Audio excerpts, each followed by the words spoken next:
Welcome to Behavioral Health Today, a podcast brought to you by the Triad Network. This podcast is designed to share trending topics occurring within the world and our communities and bring them a behavioral and mental health perspective. Welcome to Behavioral Health Today. I'm your host, Dr. Graham Taylor. My guest today is Mark Cloutier.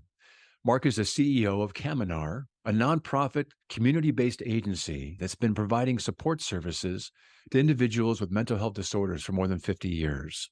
Before joining Caminar, Mark held leadership roles in prominent health organizations and foundations, such as Horizon Services, the San Francisco Foundation, the Center for Youth Wellness, Kaiser Family Foundation, and the San Francisco AIDS Foundation. A longstanding resident of the Bay Area, Mark is a graduate of Lewis and Clark College and earned a master's in public policy and a master's of public health at the University of California, Berkeley. He's also a published author, having co-authored Prevent, Screen, Heal, Collective Action to Fight the Toxic Effects of Early Life Adversity. We're excited to have Mark with us today to discuss community-based mental health and his organization, Caminar, operating across 6 counties in the California Bay Area. Mark, it's so nice to have you with us. Welcome to the show.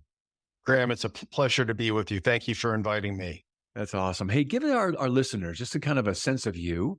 What brought you into public health to begin with, and this whole passion behind shaping the mission of Caminar? Thanks for the question. My framework is a public health framework. That's my formal training. And what that means when you approach mental health from a public health perspective is you look at populations. You don't think about clinical care as treating people one-on-one, although that's how people get well. You look at the overall health of the population, the distribution of conditions and disorders, mental health and substance use disorders. And then you look at how you can do interventions. They may be educational, they may be structural, they may be early clinical, how you can intervene early in the cycle of mental health disorders. And that's what we're really focused on as an organization, is not just treating people who are in a state of acuity, but actually in particular working with children, with young people, with schools, with teachers, with administrators to do early intervention, teach emotional and language skills to kids so they can talk about their feelings and have what I would kind of describe as emotional competence as early as possible. You know, Mark, when you put it like that, what's interesting is that with the increase in the need for mental health services, the current models we have aren't going to be sustainable given the number of people we have and the practitioners we have. And 2 things that stand out to me from the public health perspective is that you get to look at things kind of on a larger scale and create systems for folks to receive benefits from. That's a far more sustainable model in the long run, particularly when you talk about early identification, early intervention, rather than things becoming more chronic and more kind of ingrained. That's a whole different road, isn't it? Yep, totally. And, the research is getting more defined about the lifetime effects of early intervention with kids, particularly in adolescents. As we know, that's a really vulnerable and critical moment of brain development and emotional development. And it's the time where kids start going in the wrong direction if it's not addressed early, as we know. Let's hold that just for a second. And focus on that, actually, park on that. I want to come back to having folks understand a little bit more about Caminar, but let's do it in the context of the trends you're seeing with youth right now and what's coming up in terms of some frequent, maybe more common presentations that you're seeing come into the clinics and the services you provide. Yeah, great question. I'm going to actually go back to just before the pandemic and before the COVID pandemic. So I'm talking 2019, early 2020, that we were seeing both in behavioral health surveys and other kinds of data gathering, that there was an uptick in kids who were reporting increases amounts of anxiety, depression, suicidality, suicide ideation, that was at a substantial increase. And then we had the pandemic hit, in which kids were basically stuck at home often, for 18 months to 2 years. They're at a point for adolescents, going back to them, they want to be away from their parents, right? That's what they have to do that. They want to develop their own identity. They want to be around peers. And the only way to be around peers was to be on social media. And we know, in particular for young girls, about social media, about the algorithms, how they pull them They back do. in, Sure they do. right? And what happens is you compare yourself to other girls in terms of body and body size and appearance, and you end up developing more serious negative body image issues. It makes you feel more isolated. I would also add the increase in social media use during the pandemic cut down on the amount of sleep that adolescents had by, I believe it on the average, it was 45 minutes. So you have kids in this critical window not having the access to do the developmental work that they need to do. They're stuck at home. They go on social media. It reduces the amount of sleep. We know that reduced sleep time it contributes to anxiety and depression more with females, and it contributes more to aggression with boys. Okay. So we have this kind of horrible brew. And, there's more data coming out also about the effect of climate change on adolescents. There's a sense of hopelessness. There's a sense that the adults who are in charge and should be doing something about this are not doing enough. It's not going quickly enough. Kids are picking up and living in the middle of the political and cultural conflicts that we have going on. So it's more than the standard way that we think about mental health issues clinically. Yeah. There's so much going on for adolescents right now. It's really, really a tough time. And they deserve a lot of attention from us, parents, community members, and policymakers.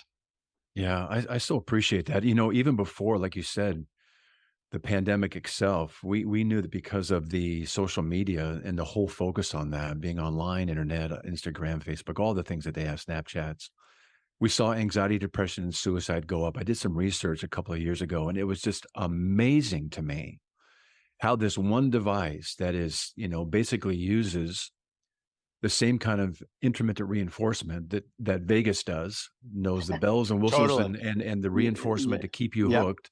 And I always Yep. tell parents there are 40 psychologists behind every single program that your Mm. child is on right now, telling the maker how to keep your child hooked, how to keep them engaged with this.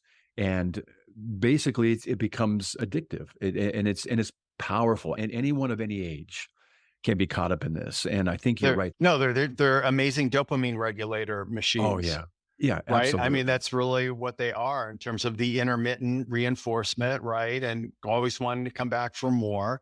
That's Yeah. right. And there's always that reinforcement piece and that holds them in place. So you're right. That already began to isolate some kids. And then with COVID coming onto play, I think in large part, we've had some adults that haven't stepped up in some necessary ways to really step up and shepherd some of the roles that these teenagers really need in their lives. And I think programs like yours begin to fill a gap. But I also know that with COVID, we had, here in Hawaii where I live, and in any place, the isolation was significant. We're very community oriented, family and food, and that's kind of the way that we bond and connect.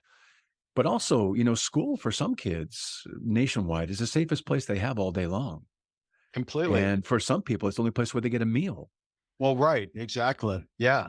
And are in the care of a caring adult who's paying That's right. attention to them. Yeah. That's exactly right. That's exactly right. Well, so we're talking about, the inherent challenges that are there for our youth right now, given what's going on, inherent given the societal challenges that are in place.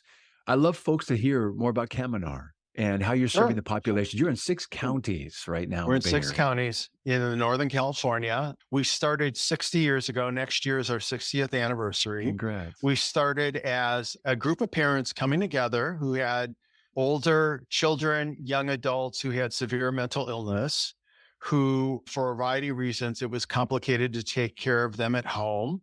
They were concerned about them living in the community, and they kind of created a version of residential rehabilitative housing supports Mm, for young adults with SMI. And it's a rehab model that was really the basis of our organization. That's our DNA.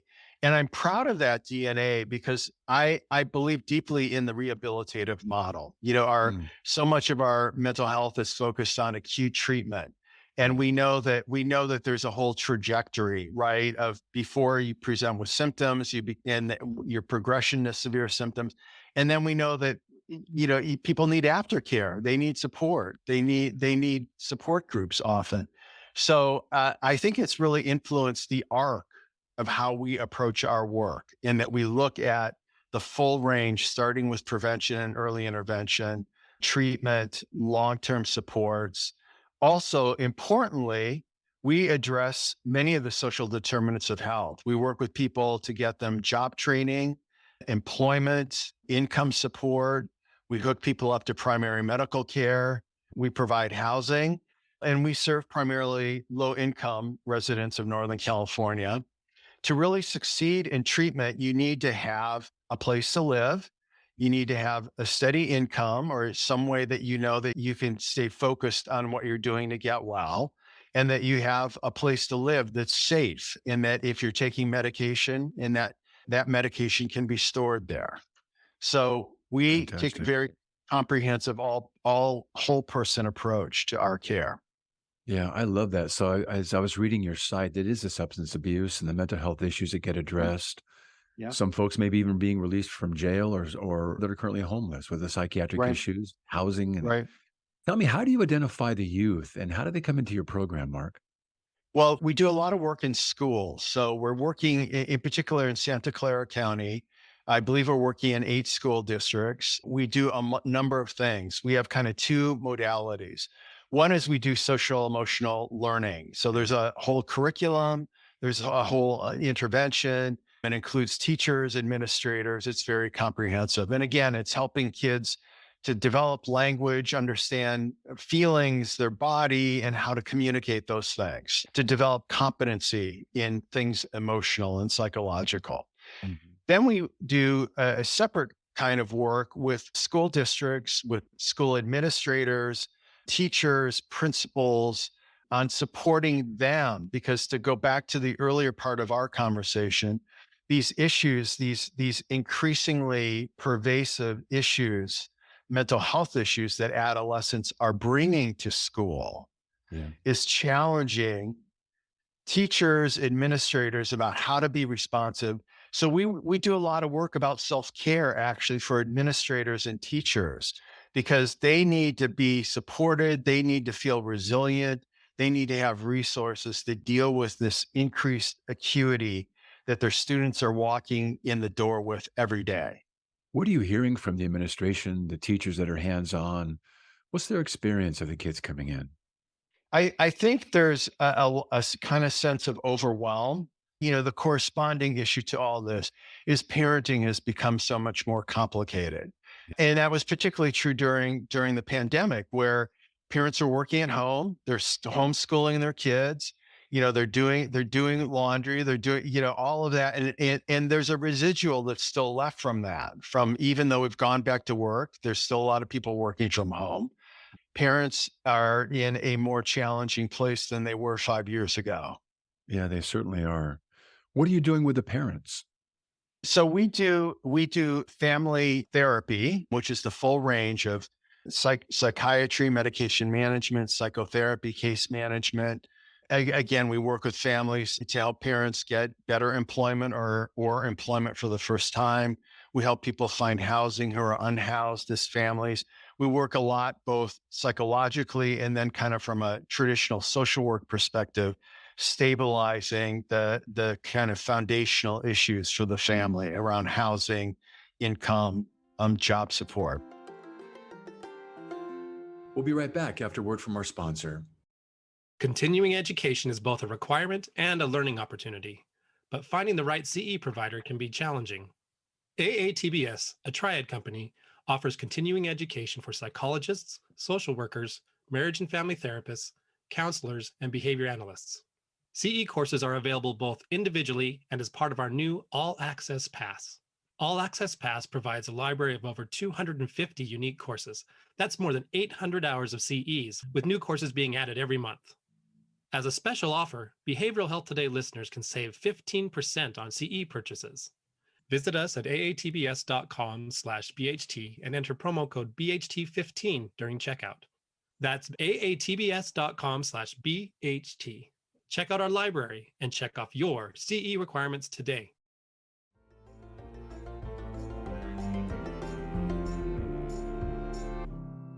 Going back under, taking all of those and kind of putting it under the umbrella that you mentioned earlier, the social determinants of health. That is really comprehensive. That's kind of a Herculean task you guys Well, have it taken is on and are really actively involved with, but necessary. necessary. And I think there's a couple bright spots. One of them is a reform in this state, the Medicaid program in California is called Medi-Cal. There's a very sustained legislative effort to integrate physical and mental health care and to be able to use dollars for health care Mhm. increasingly for housing for people. So I feel like we're getting some good policy support, and that's gonna track with new reimbursement or flexible reimbursement. That's going to allow this more comprehensive approach to be taken. Really good. When you're doing the primary prevention, I'm always a big advocate that you're talking about basically early identification, early intervention. It's everything. If we can keep kids kind of in this healthy lane before they kind of start to go sideways, which, oftentimes is just their reaction to there not being models of health or support that's necessary. And so they're really struggling and trying to find their way the best way they can. How are you particularly, you talked about some stats earlier and some things you're looking at.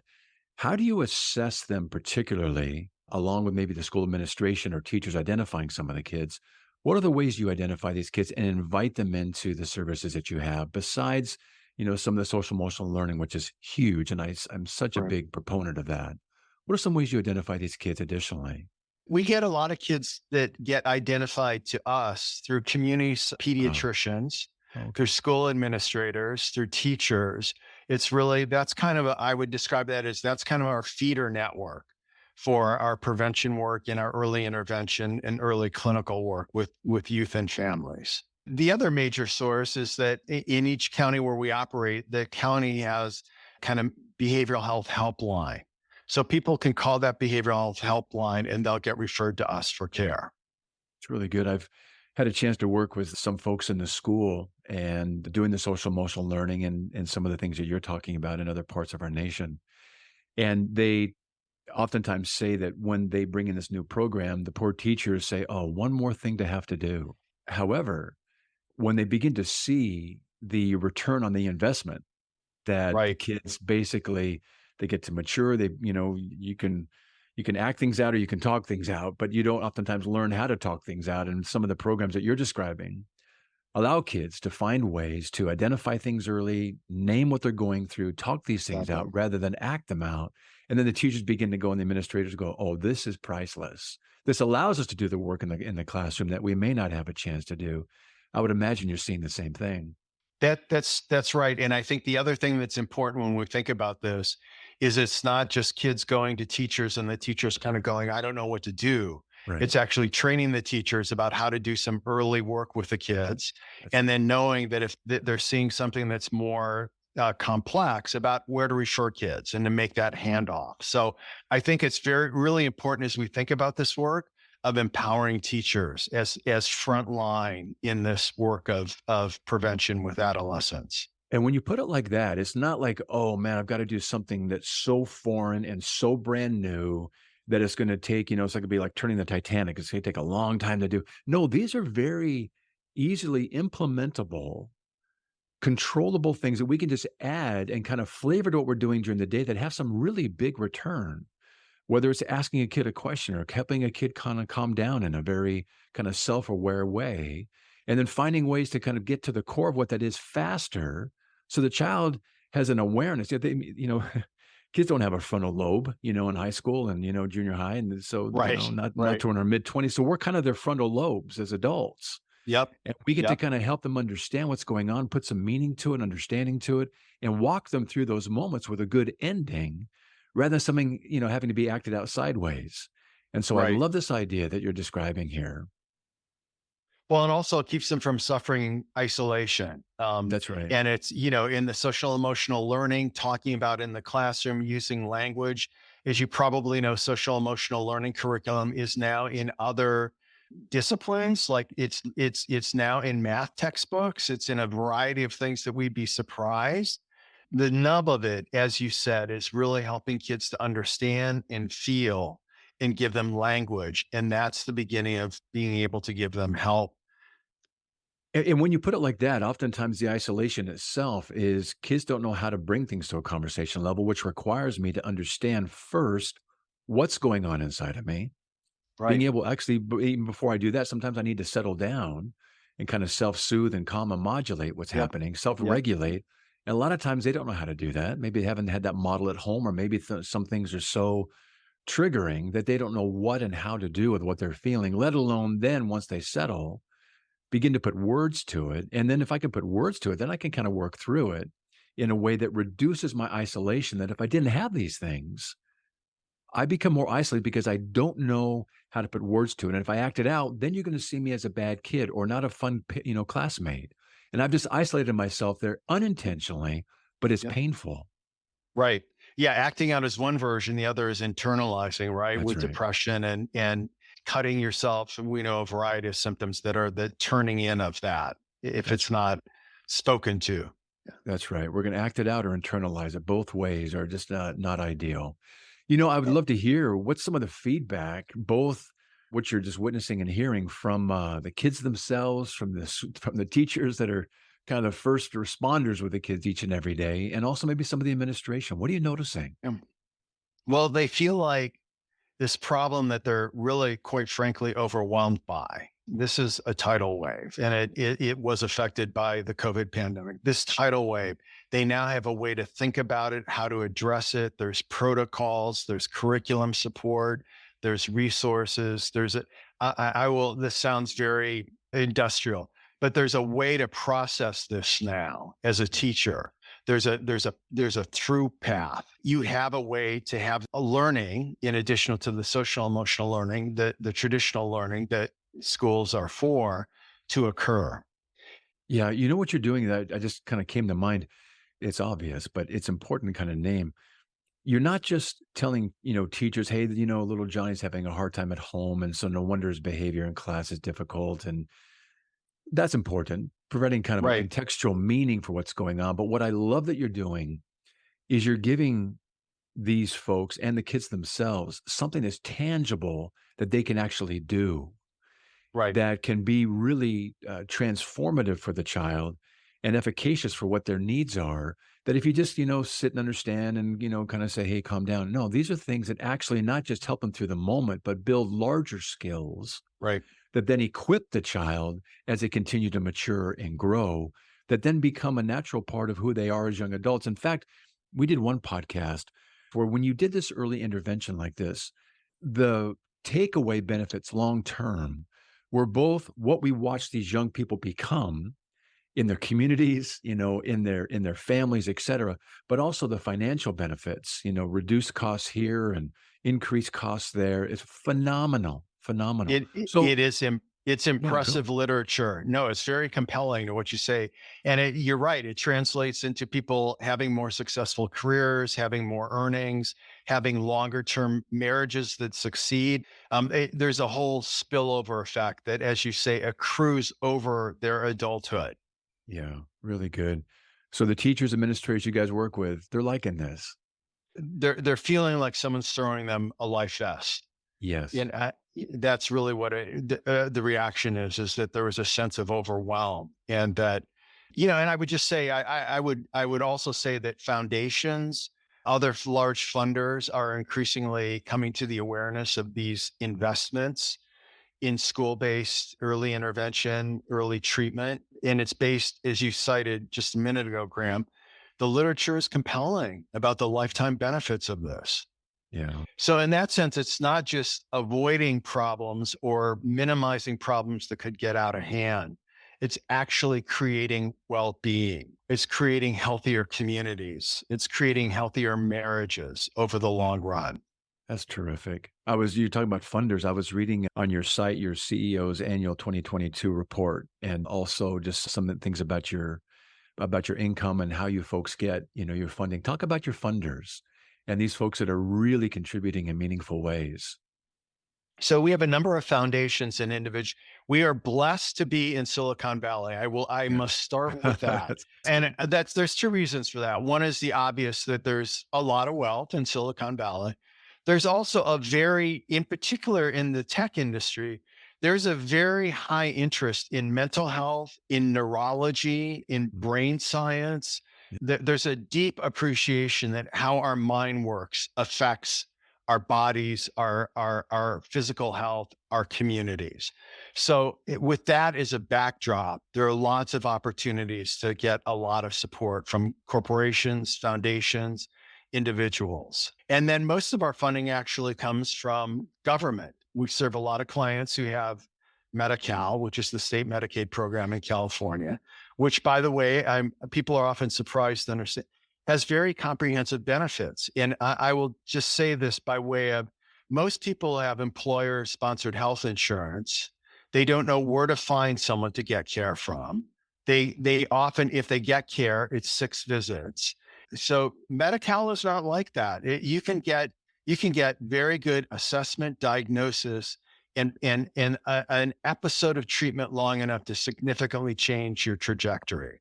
So that's one of my wishes. I have a lot of wishes from a policy perspective about parity, that mental health insurance coverage actually looks and operates and covers in.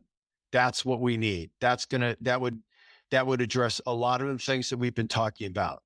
When you look at it that way too, you look at the parity for the mental health.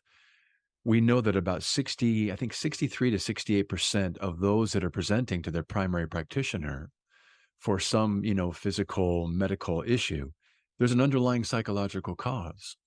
And so when you have those parity services that address it in a primary way, in a very specific way, there's that piece there.